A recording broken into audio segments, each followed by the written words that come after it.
ശ്രദ്ധ. കണ്ടാലും ലോകാവസാനത്തോളം എല്ലാ നാളും നമ്മോട് കൂടെ ഉണ്ട് എന്ന് അരുളി ചെയ്ത വാഗ്ദത്തങ്ങളിൽ വിശ്വസ്തനായ നമ്മുടെ കർത്താവിന്റെ തിരുനാമം വാഴ്ത്തപ്പെടട്ടെ.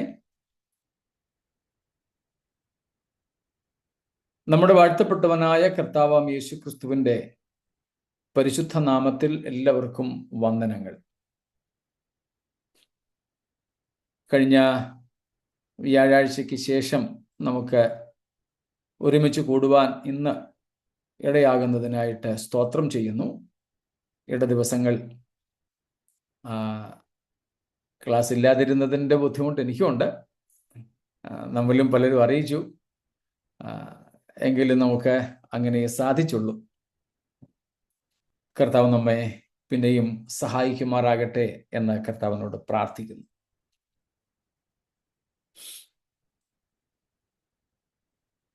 നമ്മൾ വെളിപ്പാട് പുസ്തകത്തിൻ്റെ അവസാന അധ്യായങ്ങളിലാണ്. അതുപോലെ തന്നെ നാം ഈ ലോക ജീവിതത്തിൻ്റെയും അവസാനത്തെ പേജുകളിലൂടെ ഫൈനൽ ലാപ്സിലൂടെ നമ്മളും കടന്നു പോവുകയാണ്. സ്തോത്രം. അധികം നാളുകൾ നമ്മുടെ മുൻപിൽ ഇനിയില്ല എന്നുള്ളത് യാഥാർത്ഥ്യമാണ്. പൗലോസ് ശ്ലീഹ പറയുന്നത് പോലെ നാം വിശ്വസിച്ച സമയത്തേക്കാൾ രക്ഷ നമുക്ക് ഏറ്റവും അടുത്തിരിക്കുന്നു. സ്തോത്രം. റോമാലേഖനത്തിൽ പൗലോസ് ശ്ലീഹ പറയുന്നു, നാം വിശ്വസിച്ച സമയത്തേക്കാൾ. രണ്ടർത്ഥങ്ങൾ സാധ്യമാണ്. നമ്മൾ രക്ഷയിലേക്ക് വന്ന സമയത്തേക്കാൾ എന്ന നിലയിലും, കർത്താവ് വരുമെന്ന് നമ്മൾ പ്രതീക്ഷിച്ചിരുന്ന സമയത്തേക്കാളും നേരത്തെ എന്നും.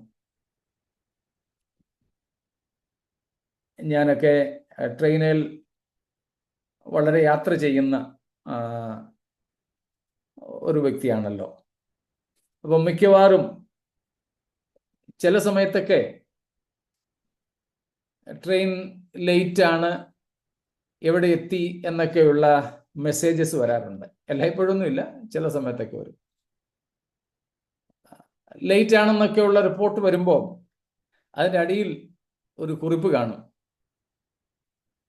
ലേറ്റായിട്ട് ഓടുന്ന വണ്ടികൾ കൂടുതൽ ലേറ്റ് ആകാനും ഓടി നേരത്തെ എത്താനും സാധ്യതയുണ്ട്. അതുകൊണ്ട് സമയാസമയത്ത് നിങ്ങൾ അന്വേഷിക്കേണ്ടതൊക്കെ അന്വേഷിച്ച് ട്രെയിനിൻ്റെ സമയം ഉറപ്പാക്കണം. ഈ മെസ്സേജിൽ മാത്രം ആശ്രയിച്ചിരിക്കരുതെന്ന്. അങ്ങനെ ചില സമയത്ത് ലേറ്റായിട്ട് ഓടിക്കൊണ്ടിരുന്ന വണ്ടികൾ പ്രതീക്ഷിച്ചതിനേക്കാൾ നേരത്തെ ഓടിയെത്താറുണ്ട്. ഇന്ന് ഞാൻ വന്ന വണ്ടിയും അങ്ങനെയായിരുന്നു. 1 മണിക്കൂർ വരെ അത് ലേറ്റായിട്ട് ഓടിക്കൊണ്ടിരുന്ന സമയങ്ങളുണ്ടായിരുന്നു. ഞാൻ വെള്ളിയാഴ്ച ഇങ്ങോട്ട് വന്ന വണ്ടിയും അതുപോലെ 1 മണിക്കൂർ ലേറ്റായിട്ടാണ് കുറേ സ്റ്റേഷനുകളിൽ. പക്ഷെ ഒരു സ്റ്റേഷനിൽ വന്നപ്പോൾ ഏതാണ്ട് 40 മിനിറ്റ് ബിഫോർ ടൈം എത്തി. അതുവരെ 1 മണിക്കൂർ ലേറ്റായിട്ട് ഓടിക്കൊണ്ടിരുന്ന വണ്ടിയാണ്. അടുത്ത സ്റ്റേഷനിൽ വന്നപ്പോൾ 40 മിനിറ്റ് ബിഫോർ ടൈം എത്തി. അവിടെ കിടന്നു വണ്ടി. ഇതുപോലെ പൗലോസ് പറയുകയാണ്, നാം വിശ്വസിച്ച സമയത്തേക്കാൾ രക്ഷ നമുക്ക് അടുത്തിരിക്കുന്നു. സ്തോത്രം. അതുകൊണ്ട് നാം എന്ത് ചെയ്യണമെന്നാ? പകൽ സമയത്ത് എന്ന പോലെ മര്യാദയായി നടക്കും. എന്തൊരു പദവാ പൗലോസ് ചോദിച്ചിരുന്നത്, മര്യാദയ്ക്ക് നടക്കാൻ. പകൽ സമയത്ത് എന്ന പോലെ. സ്തോത്രം. അപ്പോൾ നാം അത് തിരിച്ചറിയേണ്ടത് നമ്മുടെ കർത്താവിൻ്റെ വരവ് അത്രയ്ക്കും അടുത്തിരിക്കുന്നു എന്നുള്ളതാണ്. സ്തോത്രം. അപ്പോൾ നാം വിശ്വസിച്ച സമയത്തേക്കാൾ രക്ഷ നമുക്കധികം അടുത്തിരിക്കുന്നു. രാത്രി കഴിവാറായി. സ്തോത്രം. രാത്രി കഴിവാറായി, പകൽ അടുത്തിരിക്കുന്നു. അതുകൊണ്ട് ഇപ്പോൾ നമ്മൾ പാട്ടിൽ പാടിയതുപോലെ, വായിച്ചു സുജ, വായിച്ചു. ഇരുട്ടിന്റെ പ്രവൃത്തികളെ വെച്ച് കളഞ്ഞ് വെളിച്ചത്തിന്റെ ആയുധവർഗം ധരിച്ചുകൊള്ളുക. സ്തോത്രം. റോമാലേഖനം 13-ാമത്തെ അധ്യായം 11 മുതൽക്കുള്ള വാക്യങ്ങളാണ് ഈ പറഞ്ഞു വരുന്നത്. Romans 13:11 following. സ്തോത്രം. നാം വിശ്വസിച്ച സമയത്തേക്കാൾ രക്ഷ നമുക്ക് അടുത്തിരിക്കുന്നു.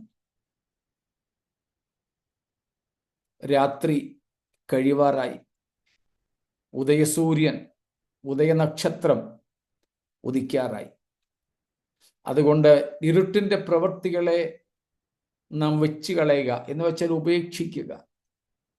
വെളിച്ചത്തിന്റെ ആയുധവർഗം ധരിച്ചുകൊള്ളുക. എന്നിട്ടാണ് പറയുന്നത്, പകൽ സമയത്തെന്ന പോലെ നാം മര്യാദയായി നടക്കാം. സ്തോത്രം. നമ്മൾ പകലിടുന്ന വസ്ത്രമുണ്ട്, രാത്രി ധരിക്കുന്ന വസ്ത്രമുണ്ട്. നമ്മുടെ സഹോദരിമാരുടെ ഒരു വസ്ത്രത്തിന്റെ പേര് നൈറ്റി എന്ന. ഇന്ന് പക്ഷേ അത് 24 മണിക്കൂറും ഉപയോഗിക്കാറുണ്ടെന്ന് മാത്രം. പക്ഷെ അതിന്റെ പേര് തന്നെ നൈറ്റി എന്ന.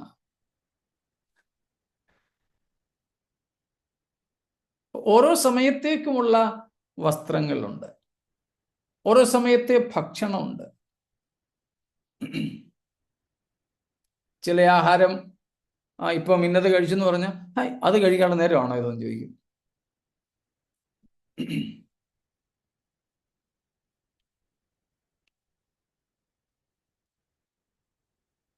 ഞാൻ ആദ്യമായിട്ടാണ് ഇത്രയും നാൾ യാത്ര ചെയ്തിട്ടും ട്രെയിനിൽ രാവിലെ 5:30 മുതൽ ടൊമാറ്റോ സൂപ്പും കൊണ്ടുവന്നത്.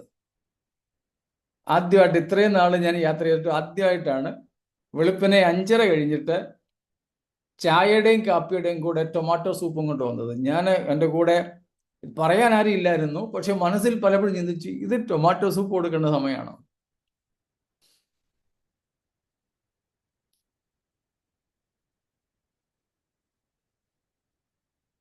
അതാണ് ഇവിടെ പറയുന്നത്, പകലിന്റെ ആയുധവർഗം ധരിക്കുക, വെളിച്ചത്തിന്റെ ആയുധവർഗം ധരിക്കുക. നമ്മുടെ കർത്താവിന്റെ വരവ് നാം വിശ്വസിച്ച സമയത്തേക്കാൾ അടുത്തിരിക്കുക. നാം അതിനുവേണ്ടി ഒരുങ്ങിയേ പറ്റൂ. കുറച്ച് ദിവസങ്ങൾക്ക് മുമ്പ് പറഞ്ഞതുപോലെ, അധർമ്മം പെരുകിയും ഉപദ്രവം വർദ്ധിച്ചും സ്നേഹം തണുത്തും വിശ്വാസം ക്ഷയിച്ചും നാം കാണുന്നു. ഈ 4 ലക്ഷണങ്ങൾ, 2 വർധനവ്, 2 കുറവ്. സ്തോത്രം. ഇത് വിശ്വാസമണ്ഡലത്തിൽ കാണുമ്പോൾ നമുക്ക് പ്രയാസമുണ്ടെങ്കിൽ കൂടെ നമ്മുടെ കർത്താവിന്റെ വരവ് അടുത്തിരിക്കുന്നു എന്നത് നമ്മെ വിളിച്ചറിയിക്കുന്ന യാഥാർത്ഥ്യവും കൂടെയാണ്. സ്തോത്രം. നമുക്ക് അതിനുവേണ്ടി ഒരുങ്ങാം എന്ന് മുഖവുരയിൽ ഓർപ്പിച്ചുകൊണ്ട് ആ ഭാഗം വിടുകയാണ്. നമ്മൾ പഠിച്ചുകൊണ്ടിരിക്കുന്ന വെളിപ്പാട് പുസ്തകം 22-ാമത്തെ അധ്യായത്തിലേക്ക് വരാം. നാം അതില് 12-ാമത്തെ വാക്യം വരെയാണ് ചിന്തിച്ചു കൊണ്ടിരുന്നത്. അതുവരെ ഉള്ളതിൽ എന്തെങ്കിലും ചോദ്യങ്ങൾ ഉണ്ടെങ്കിൽ സ്വാഗതം ചെയ്യുന്നു.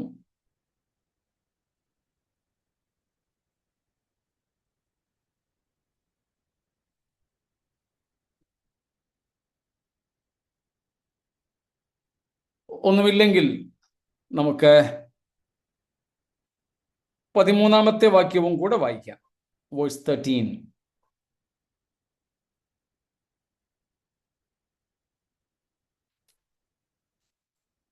അറിയില്ലേ? I am the Alpha and the Omega, the first and the last, the beginning and the end. സ്തോത്രം.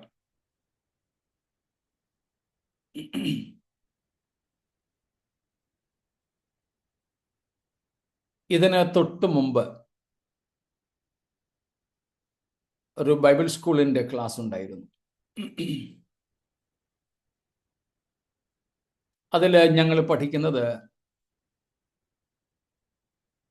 Rightly dividing the word of truth. സത്യവചനത്തെ യഥാർത്ഥമായി പ്രസംഗിക്കുക എന്ന് പൗലോസ് തിമോത്തിയോസിനോട് പറയുന്ന ഭാഗമാണ്. അതിനെ ബൈബിൾ സ്കൂളുകളുടെ ഭാഷയിൽ പറഞ്ഞാൽ ഹെർമന്യൂട്ടിക്സ് എന്ന് പറയും. ഹെർമന്യൂട്ടിക്സ് എന്ന് വെച്ചാൽ how to interpret the Bible. വ്യാഖ്യാന ശാസ്ത്രം, വേദപുസ്തക വ്യാഖ്യാന ശാസ്ത്രം. ഹോംലിറ്റിക്സ് ഉണ്ട്, പ്രസംഗശാസ്ത്രം. ഇത് വ്യാഖ്യാന ശാസ്ത്രം. അതിൽ ഇന്ന് ഞങ്ങൾ പഠിച്ചത്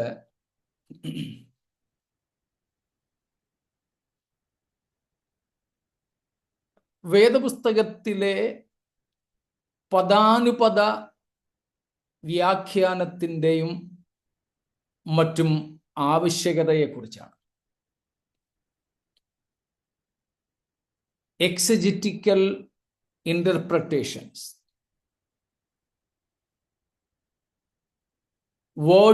word study,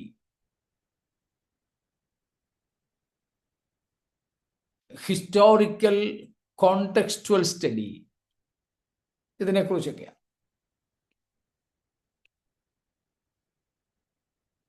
നമ്മൾ ആ ഒരു രീതിയാണ് അവലംബിച്ചു വരുന്നത്. അതുകൊണ്ടാണ് നാം ഓരോ വാക്യങ്ങളും എടുത്ത് അതിൽ പ്രധാനപ്പെട്ട പദങ്ങളെ നമ്മൾ അപഗ്രഥിക്കുന്നത്. ഞാൻ ആ സമയത്ത് പറഞ്ഞു, ഈ പദാനുപദമായ വ്യാഖ്യാന രീതി പലർക്കും അത്ര രസകരമായിട്ട് തോന്നാറില്ല. ആത്മീയമായിട്ട് അതിനെ കാണുന്നവരും ചുരുക്കമാണ്. അങ്ങനെയൊക്കെ വ്യാഖ്യാനിക്കുകയോ പഠിപ്പിക്കുകയോ ചെയ്താൽ ആത്മാവില്ലെന്നേ പറയൂ.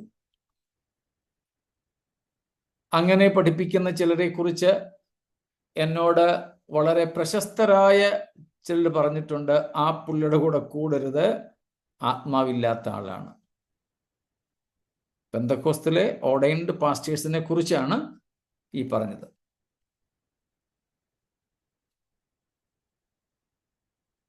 നാം ഈ കാര്യം നന്നായിട്ട് മനസ്സിലാക്കുക. ബൈബിളിലെ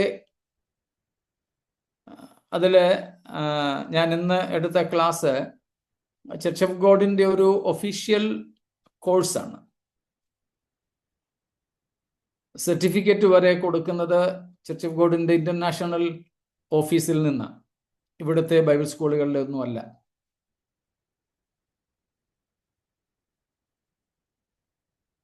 ഒരു ഒഫീഷ്യൽ കോഴ്സ്. അതിൻ്റെ ക്രെഡിറ്റ് അവേഴ്സ് ഒക്കെ അവര് അപ്രൂവ് ചെയ്യുന്നുണ്ട്. അതില് ആ ഇന്നത്തെ ക്ലാസ്സിന്റെ തുടക്കത്തിൽ ആ ടെക്സ്റ്റ് ബുക്കും ഉണ്ട്. അതിൽ എഴുതിയത്, church of God as an organization, okay, as an organization or a denomination, Church of God declares its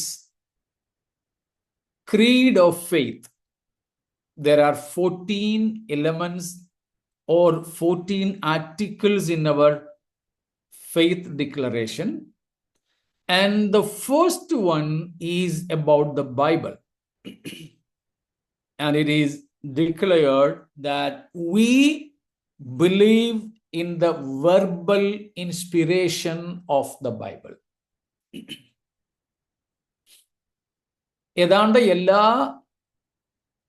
Pentecost Protestant സഭാവിഭാഗങ്ങളുടെയും വിശ്വാസ പ്രമാണത്തിലെ ഒന്നാമത്തെ ആർട്ടിക്കിൾ, ഒന്നാമത്തെ കാര്യം, പ്രഖ്യാപനം എന്നത് ബൈബിളിനെ കുറിച്ചാണ്. അതും ചില ഓർഗനൈസേഷൻസ് പറയുന്നത് we believe in the plenary or the verbal inspiration of the Bible എന്ന്. വേദപുസ്തകത്തിന്റെ അക്ഷരീക ദൈവനിശ്വാസീയതയിൽ ഞങ്ങൾ വിശ്വസിക്കുന്നു. എന്ന് വെച്ചാൽ വേദപുസ്തകത്തിലെ ആശയങ്ങൾ മാത്രമല്ല പരിശുദ്ധാത്മ പ്രേരിതം. ഈ എഴുതിയ എഴുത്തുകാരെ പൂർണ്ണമായും പരിശുദ്ധാത്മാവ് തൻ്റെ നിയന്ത്രണത്തിലെടുത്ത് അവരുടെ വാക്കുകളെ പോലും പരിശുദ്ധാത്മാവാണ് നിയന്ത്രിച്ചതെന്നാണ് അക്ഷരീകമായ ദൈവനിശ്വാസീയത. അതുകൊണ്ടല്ലേ വെറും പഠിപ്പില്ലാത്ത മുക്കുവനായ പത്രോസൊക്കെ പൗലോസിനേക്കാൾ കടുകട്ടിയായിട്ട് എഴുതി വച്ചിരിക്കുന്നത് 2 പത്രോസ് 3:9 മുതൽക്കുള്ള വാക്യങ്ങളിൽ നമ്മൾ പഠിച്ചിട്ടുള്ളതാണ്.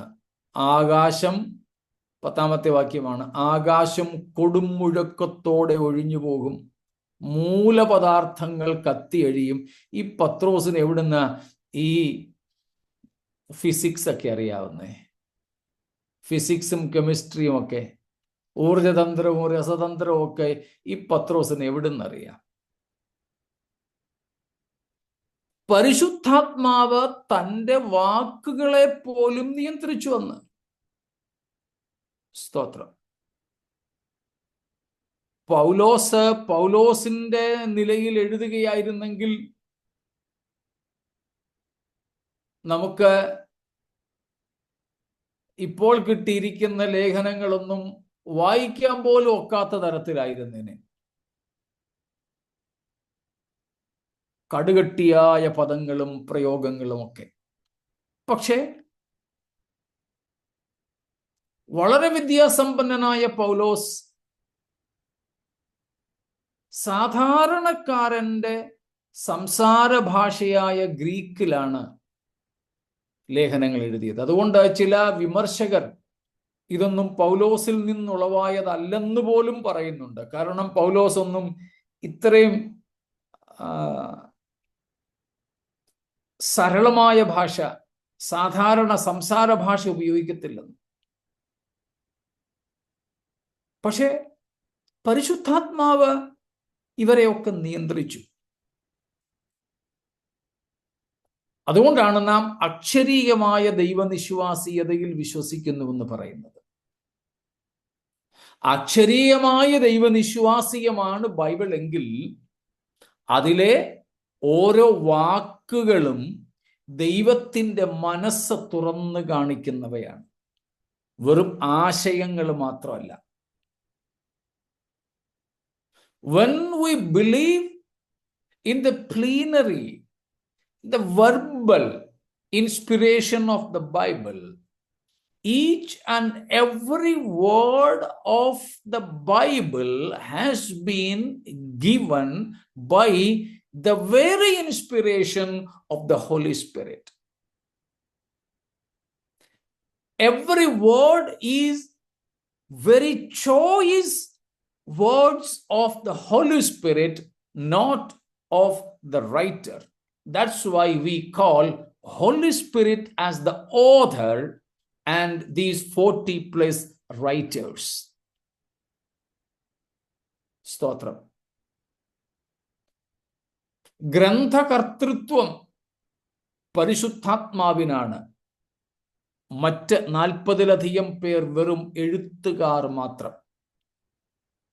അങ്ങനെ പരിശുദ്ധാത്മാവ് അക്ഷരീകമായി ഇവരെ അല്ലെങ്കിൽ എഴുത്തുകാരെ പ്രേരിപ്പിച്ച് അവരെ കൊണ്ട് ആത്മനിശ്വാസീയമായിട്ട് എഴുതിയെങ്കിൽ ആ ആത്മനിശ്വാസീയമായ ഓരോ വാക്കും, ബൈബിളിലെ ഓരോ വാക്കും, ഓരോ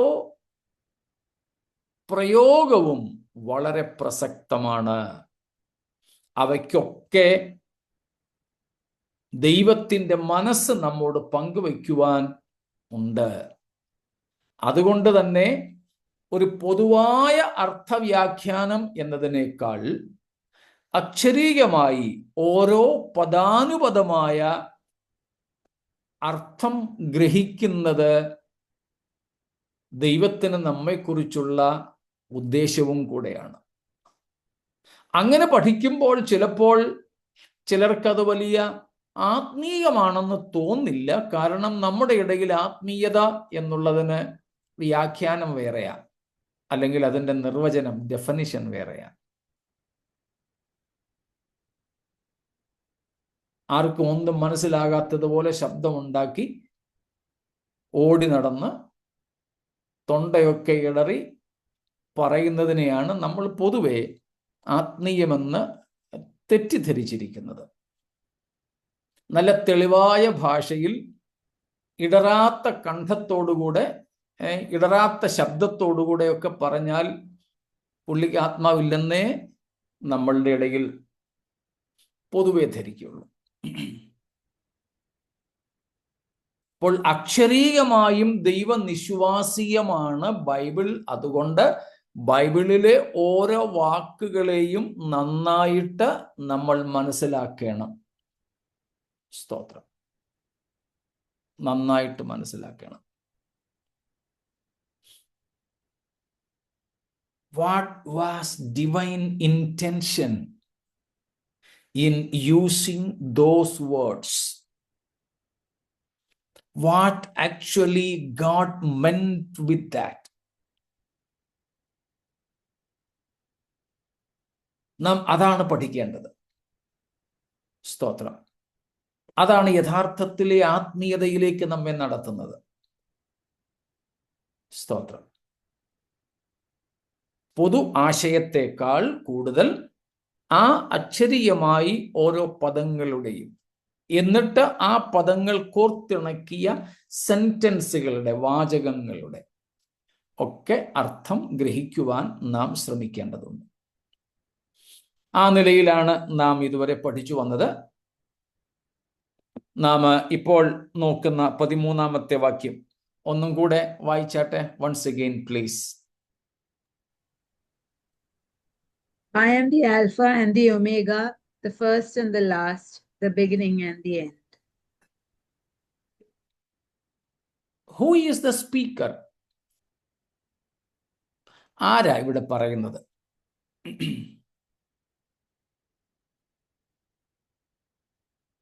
The Father or the Son or the angel or John? പിതാവാണോ, പുത്രനാണോ, വെളിപ്പെടുത്തിക്കൊണ്ടിരുന്ന ദൂതനാണോ, അതോ യോഹന്നാനാണോ?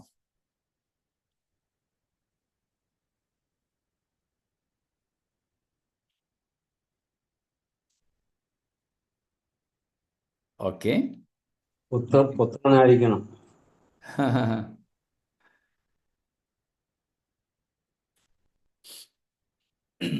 നമ്മൾ ഓരോന്നിലും ഇങ്ങനെയുള്ള ചോദ്യങ്ങളും ചോദിക്കണം. ആരാണ് ഇവിടെ പറയുന്നത്? ആരോടാണ് പറയുന്നത്? ആരെക്കുറിച്ചാണ് പറയുന്നത്? എന്തുകൊണ്ടാണ് പറയുന്നത്? എന്താണ് പറയുന്നത്?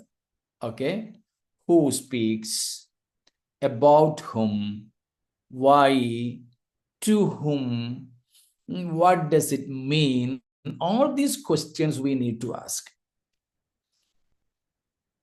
ഇവിടെ നാം കാണുന്നുണ്ട്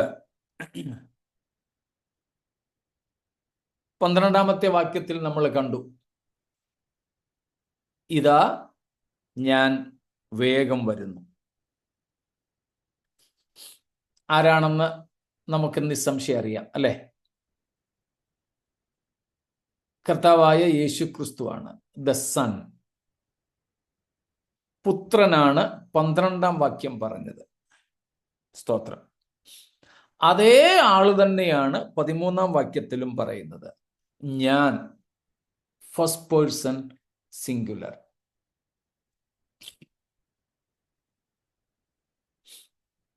ഞാൻ 12-ാം വാക്യത്തിൽ വേഗം വരുന്നു എന്ന് പറഞ്ഞവൻ, ഞാൻ ആരാണെന്ന് ക്രിസ്തു ഇവിടെ തന്നെ തന്നെ പരിചയപ്പെടുത്തും. നമുക്ക് കൂടുതൽ വ്യാഖ്യാനത്തിന്റെ ആവശ്യമില്ല, കാരണം 1-ാമത്തെ അധ്യായത്തിൽ നാം ഈ കാര്യങ്ങൾ കണ്ടതാണ്. നേരത്തെ നമ്മൾ കണ്ട പല കാര്യങ്ങളുമാണ് ഈ 21, 22 അധ്യായങ്ങളിൽ എന്നതുകൊണ്ടാണ് മറ്റ് ഇടങ്ങളിൽ നമ്മൾ സമയം ചിലവഴിച്ചതുപോലെ ഇവിടെ സമയം ചിലവഴിക്കാത്തത്. ഞാൻ ആരാണ്? ക്രിസ്തു തന്നെ തന്നെ പരിചയപ്പെടുത്തുകയാണ്. Who am I?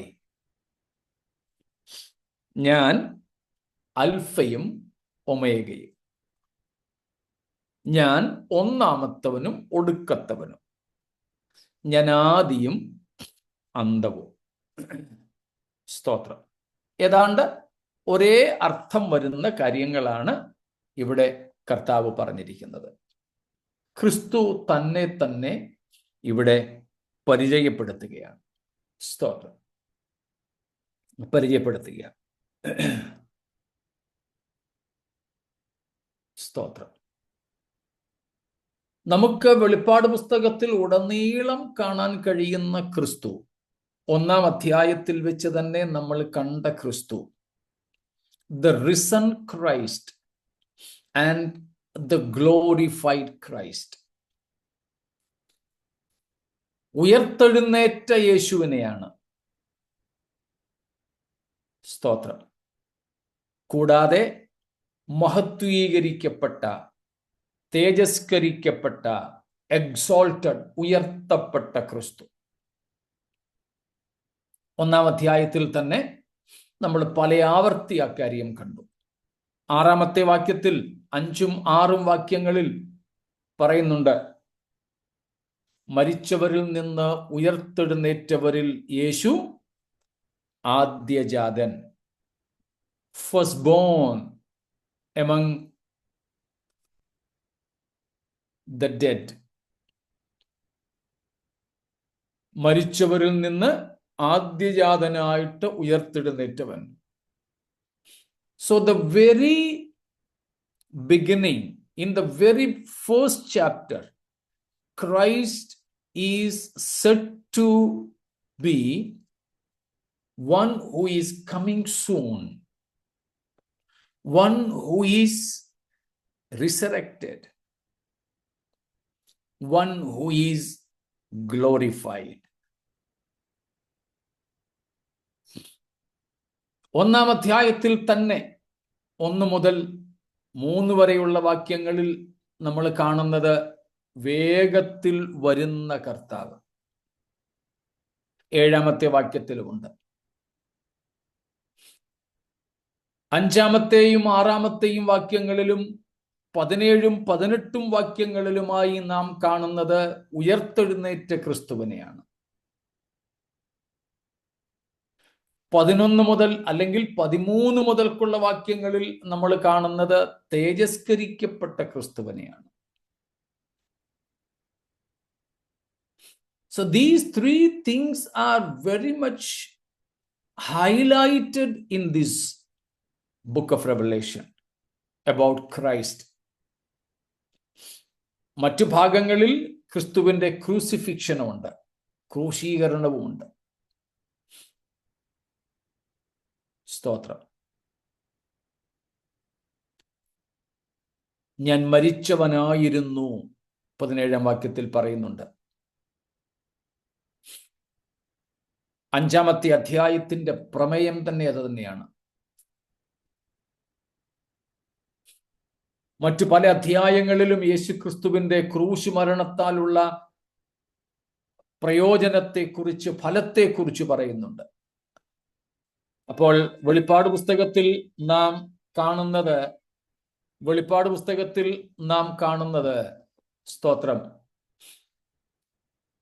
ക്രൂശിക്കപ്പെട്ട ക്രിസ്തുവിനെ, ഉയർത്തെഴുന്നേറ്റ യേശുവിനെ, തേജസ്കരിക്കപ്പെട്ട യേശുവിനെ, അതിവേഗം മടങ്ങി വരുന്ന യേശുവിനെ. വേറെയും പലതുണ്ട്.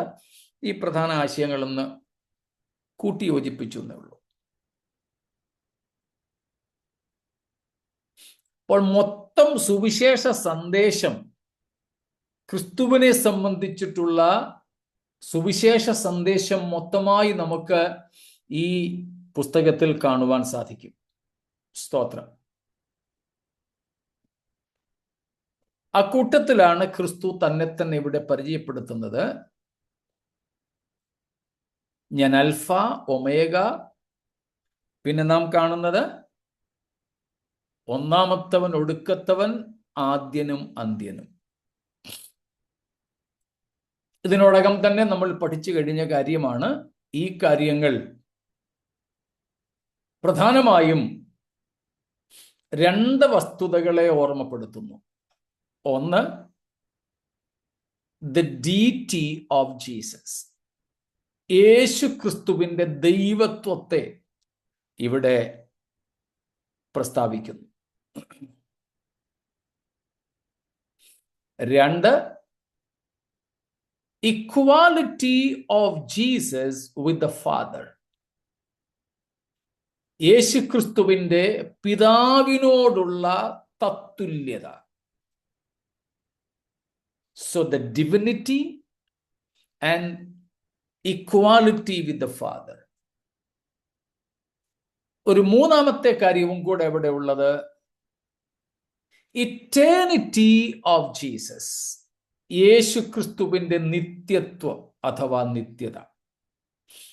ആദിയും അന്തവും അൽഫയും ഒമേഗയും ഒടുക്കത്തവനും ആദ്യനും അന്ത്യനും എന്നൊക്കെയുള്ള പ്രയോഗങ്ങളെല്ലാം തന്നെ യേശുക്രിസ്തുവിന്റെ നിത്യത്വത്തെ കുറിക്കുന്നതാണ്.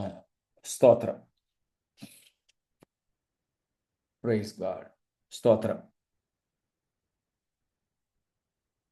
ഒന്നാമത്തെ അധ്യായത്തിന്റെ 17-ാമത്തെ വാക്യത്തിൽ നാം ഇതേ കാര്യങ്ങൾ കാണുന്നുണ്ട്. 1:17. When I saw him, I fell at his feet as though dead. But he laid his right hand on me, saying, Fear not, I am the first and the last, and the living one. Praise God. അതേ കൂടാതെ 2:8, 21:6 തുടങ്ങിയുള്ള ഭാഗങ്ങളിലൊക്കെ നാം കാണുന്നുണ്ടത്. സ്തോത്രം.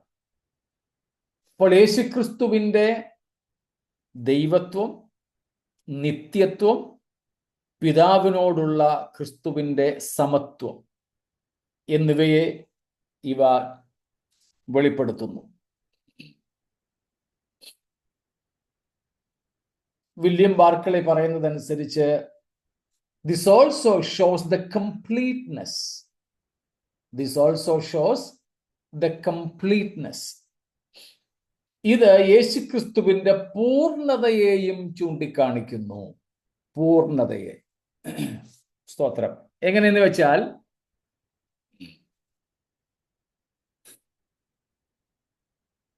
അൽഫ omega, alpha to omega. In ഗ്രീക്കിലാണെന്നുള്ളത് നമുക്കറിയാമല്ലോ. ഗ്രീക്കിൽ ആദ്യത്തെ അക്ഷരവും ഒടുക്കത്തെ അക്ഷരവുമാണ് അൽഫയും ഒമേഗയും. അതുപോലെ തന്നെ ഹീബ്രുവിൽ 119-ാം സങ്കീർത്തനം നോക്കിയാൽ മതി. അതിൻ്റെ 22 ഖണ്ഡികകളുണ്ട്. ഓരോ ഖണ്ഡികയിലും കൊടുത്തിരിക്കുന്നത് എബ്രായ അക്ഷരമാലയാണ്, ഹീബ്രു ആൽഫബറ്റ്സ്. നമുക്ക് സാം 119-ൽ കാണാൻ പറ്റും. 22 ആൽഫബറ്റ്സ് ഉണ്ട്. സ്തോത്രം. ആലേഫ് ടു ടൗ അവിടെ പറയുകയാണ്. ഇങ്ങനത്തെ ഒരു പ്രയോഗം എ ടു സെഡ് എന്ന് പറയുന്ന നമ്മുടെ ഭാഷയിൽ, നമ്മുടെ ഭാഷയല്ല ഇംഗ്ലീഷ്, എന്നാലും നമ്മൾ പൊതുവെ പറയുന്നതാണല്ലോ എ ടു സെഡ് എന്ന് വെച്ചാൽ മൊത്തം, പൂർണ്ണം, സമ്പൂർണം എന്നൊക്കെയാണ് അതിൻ്റെ അർത്ഥം. സമ്പൂർണം എന്നാണ് അതിൻ്റെ അർത്ഥം.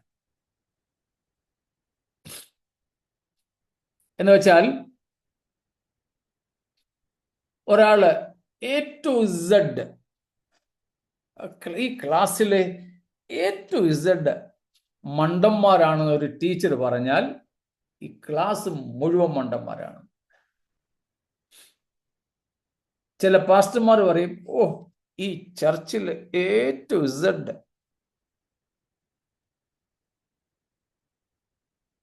ബാക്കി ഞാൻ പറയുന്നില്ല.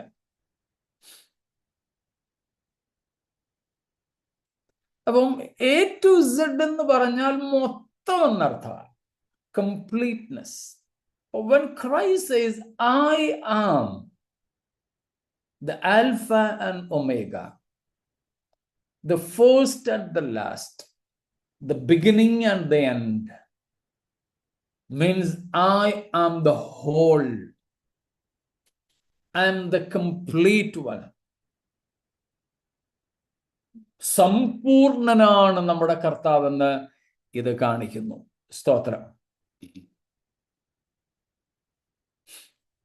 He is everything in himself. He needs nothing.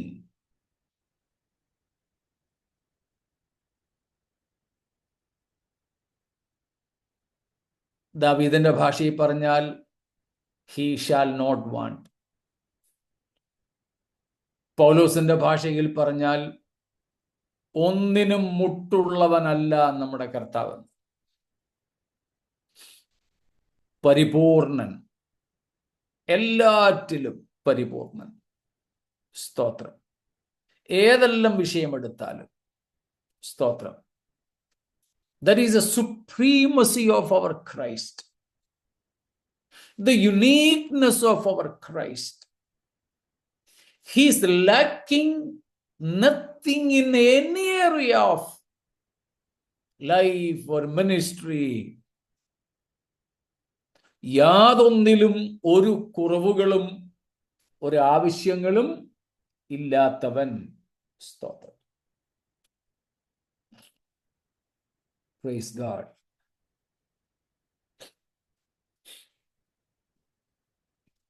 നമ്മൾ കണ്ടു അത് യേശുക്രിസ്തുവിന്റെ ഇറ്റേണിറ്റിയെ, നിത്യത്വത്തെ കുറിക്കുന്നുവെന്ന്. That means he includes himself in all time, past, present and future. In eternity and in time. I am Alpha and Omega, beginning and the end. That means I am included in all time, whether in the past eternity or in the future eternity.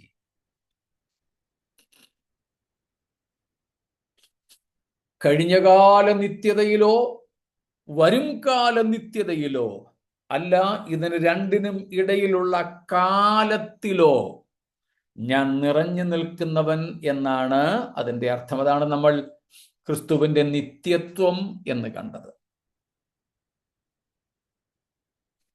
Also it shows his authority. കർത്താവിന്റെ പരമാധികാരത്തെയും ഇത് കാണിക്കുന്നു, തന്റെ പരമാധികാരത്തെയും.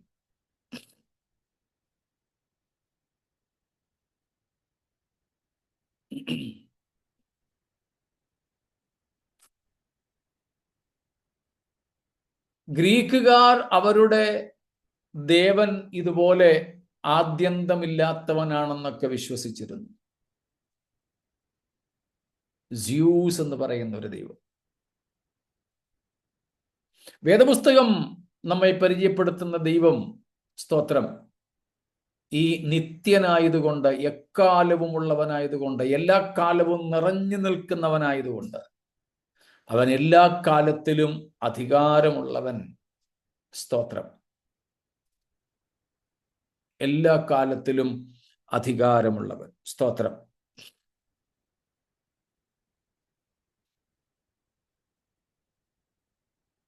അതുകൊണ്ട് പഴയ നിയമത്തിൽ നമുക്ക്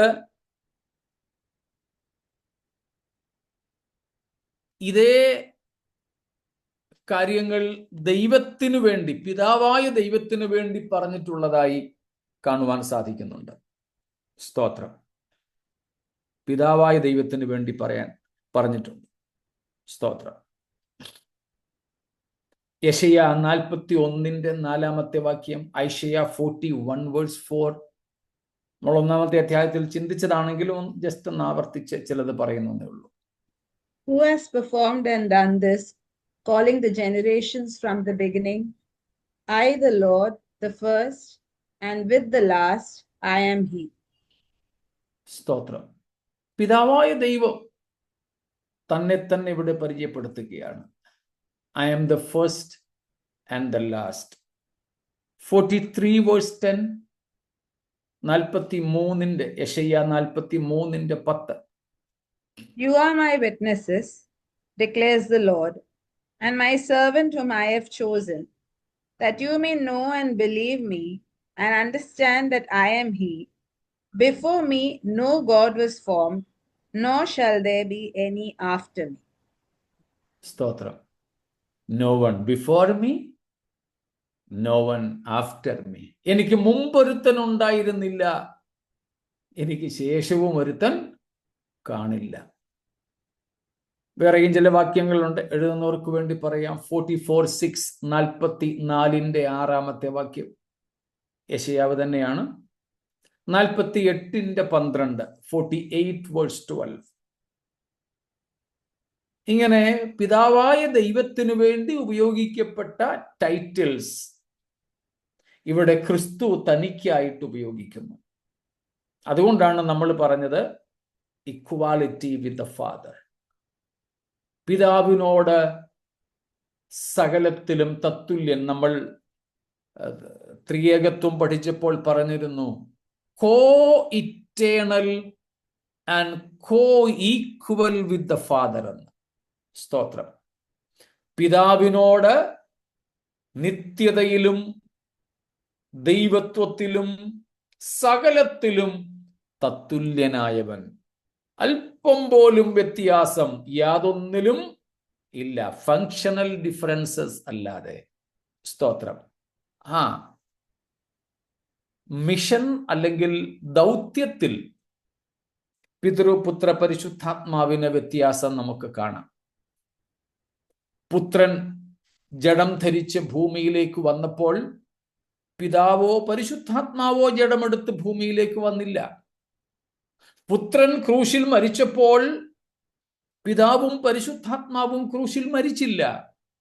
അങ്ങനെയുള്ള functional, അവരുടെ കാർമ്മികമായ വ്യത്യാസങ്ങൾ കാണാം. കാരണം 3 പേരും 3 വ്യതിരിക്തരായ വ്യക്തികളാണ്. സ്തോത്രം. അതുകൊണ്ട് ആ വ്യത്യാസമല്ലാതെ ഇവർ മൂവരിലും ദൈവത്വത്തിലോ അധികാരത്തിലോ ആരാധന സ്വീകരിക്കുന്നതിലോ നിത്യത്വത്തിലോ ദൈവത്വത്തിൻ്റെ മഹത്വത്തിലോ ഒന്നും ഒരു വ്യത്യാസവുമില്ല. നാം കാണുന്നതാകെ കർമ്മപരമായ ഫങ്ഷണലായ വ്യത്യാസങ്ങൾ മാത്രം. സ്തോത്രം. നമ്മൾ നേരത്തെ പഠിച്ചതുപോലെ എഫെസ് ലേഖനം 1-ാമത്തെ അധ്യായത്തിലും പത്രോസിന്റെ 1-ാം ലേഖനത്തിന്റെ 1-ാം അധ്യായം ആദ്യ വാക്യങ്ങളിലുമൊക്കെ നാം കാണുന്നു, നമ്മുടെ വീണ്ടെടുപ്പിൽ പിതൃപുത്ര പരിശുദ്ധാത്മാവാം ത്രിയേക ദൈവത്തിന്റെ യൂണിഫൈഡ് ആയിട്ടുള്ള, at the same time distinct ആയിട്ടുള്ള, unified as well as distinct functions. 3 P എന്ന അക്ഷരങ്ങളിലൂടെ നമ്മളത് പഠിച്ചതാണ്. The Father purposed in the eternity past. The Son purchased at the fullness of time. And the Holy Spirit preserves for the due time. നമ്മുടെ വീണ്ടെടുപ്പിനുമായി ബന്ധപ്പെട്ട് പൗലോസും പത്രോസും ഈ കാര്യം പറയും. പിതാവായ ദൈവം സകല കാലത്തിനും മുമ്പേ തന്നിൽ തന്നെ പദ്ധതിയിട്ടത് നമ്മുടെ വീണ്ടെടുപ്പ്. പുത്രൻ കാലത്തികവിങ്കൽ കാലസമ്പൂർണതയെങ്കിൽ തൻ്റെ ജീവൻ നൽകി വിലയ്ക്ക് വാങ്ങിയത്. പരിശുദ്ധാത്മാവ് അന്ത്യകാലത്തേക്ക്, കാലത്തിൻ്റെ അടുത്ത ഒരു സമ്പൂർണതയിലേക്ക് മുദ്രയിട്ട് സൂക്ഷിക്കുന്നത്. സ്തോത്രം. അതാണ് നാം ഇവിടെ കാണുന്നത്. Praise God. സ്തോത്രം. അപ്പോൾ യേശുക്രിസ്തുവിൻ്റെ നിത്യത്വത്തെക്കുറിച്ച് നമ്മൾ നേരത്തെ പഠിച്ചിട്ടുണ്ട്. ഈ പുസ്തകത്തിലും നമ്മൾ പഠിച്ചു. കൂടാതെ ത്രിയേകത്വത്തിലും പഠിച്ചതുകൊണ്ട് കൂടുതൽ വിശദീകരിക്കേണ്ടതില്ല എന്ന് ഞാൻ കരുതുന്നു. സ്തോത്രം. യോഹന്നാൻ തൻ്റെ ലേഖനത്തിൽ, പൗലോസ് ലീഹ കൊലോസ്യ ലേഖനം പോലെയുള്ള തൻ്റെ ലേഖനങ്ങളിൽ ഒക്കെ ഈ കാര്യം വ്യക്തമാക്കുന്നുണ്ട്. എബ്രായ ലേഖനത്തിൽ നമുക്കത് കാണാം. പത്രോസ് തൻ്റെ ലേഖനങ്ങളിലൂടെ യേശുക്രിസ്തുവിൻ്റെ നിത്യത്വത്തെ വെളിപ്പെടുത്തുന്നു. എന്ന് വെച്ചാൽ യേശുക്രിസ്തുവിൻ്റെ ചരിത്രം ആരംഭിക്കുന്നത് കാലിത്തൊഴുത്തിലല്ല, കന്യകയിലുമല്ല. യേശുവിൻ്റെ മനുഷ്യത്വത്തിൻ്റെ തുടക്കം മറിയയുടെ പരിശുദ്ധാത്മാവിനാലുള്ള ഗർഭധാരണത്തിലാണ്, കന്യകയിലാണെന്ന് പറയാം. അത് യേശുവിൻ്റെ മനുഷ്യത്വത്തിൻ്റെ മാത്രം തുടക്കമാണ്, എന്നാൽ അത് യേശുവിൻ്റെ തുടക്കമല്ല. അതുകൊണ്ടാണ് യോഹന്നാൻ 8-ാം അധ്യായത്തിൽ യേശുക്രിസ്തു പരീശന്മാരോട് പറഞ്ഞത്, നിങ്ങൾ ഏറ്റുപറയുന്ന നിങ്ങളുടെ ഗോത്രപിതാവായ അബ്രഹാം എൻ്റെ ദിവസം കാണുവാൻ ആഗ്രഹിച്ചിരുന്നു, അവൻ കണ്ടും ഇരിക്കുന്നു. അപ്പോഴാ നിനക്ക് 50 വയസ്സ് പോലും ആയില്ലല്ലോ, അബ്രഹാം നിന്റെ ദിവസം കണ്ടെന്ന് പറഞ്ഞാൽ എന്താന്ന് ചോദിച്ചപ്പോൾ യേശു പറഞ്ഞത്, ഞാൻ അബ്രഹാമിനും മുമ്പേ ഉണ്ട്. I am before Abraham. സ്തോത്രം. അപ്പോൾ ഈ കാര്യങ്ങളാണ് ഈ 13-ാമത്തെ വാക്യത്തിൽ പറഞ്ഞു വച്ചിരിക്കുന്നത്. യേശു ക്രിസ്തു തന്നെ തന്നെ പരിചയപ്പെടുത്തും. സ്തോത്രം. ഈ നിത്യനായ കർത്താവിനെ നമുക്ക് നമ്മുടെ കർത്താവായും നമ്മുടെ രക്ഷിതാവായും നമ്മുടെ ജ്യേഷ്ഠ സഹോദരനായും ഒക്കെ ലഭിച്ചത് എത്ര ഭാഗ്യകരമാണ്. സ്തോത്രം. നാം ധന്യരാണ്, നാം ഭാഗ്യമുള്ളവരാ. താഴെയുള്ള വാക്യങ്ങളിൽ നാം അത് കാണുന്നുണ്ട്. അത് കർത്താവിൻ്റെ വരവ് താമസിക്കുന്നെങ്കിൽ നമുക്ക് നാളെ ചിന്തിക്കാം. സ്തോത്രം. അതുകൊണ്ട് അൽഫയും ഒമേഗയും, ആദിയും അന്തവും, സ്തോത്രം,